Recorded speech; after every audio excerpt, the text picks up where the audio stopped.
Alors, il faut rappeler aussi que la R16 était quand même révolutionnaire quand elle est sortie En 65. 65. Oui, vraiment la Renault 16, quand elle sort, elle crée un choc. Et on dit maintenant qu'elle a été clivante, c'est-à-dire qu'il y avait ceux qui détestaient cette voiture et ceux qui l'adoraient. Mais en tout cas, personne n'était indifférent.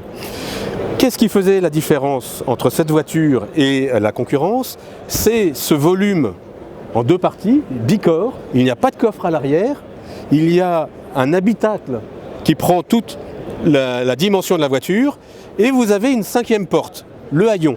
Renault innove en 1961 avec la Renault 4. Elle impose à ce moment-là la cinquième porte. Mais c'est sur une voiture plutôt bas de gamme, plutôt utilitaire.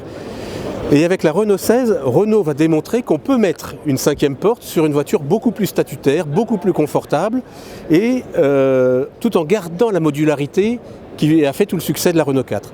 Non seulement elle va garder cette modularité, mais elle va même l'accroître avec un intérieur qui est à la fois très confortable et très modulaire.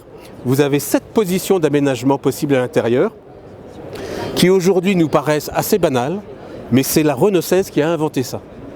Alors, je reviens à la version américaine.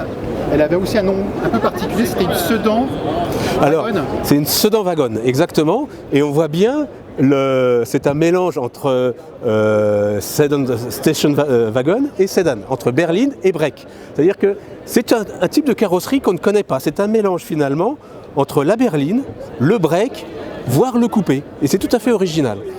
Et en fait, depuis quasiment cette R16, l'Europe et la France ont une appétence particulière pour les berlines à haillons.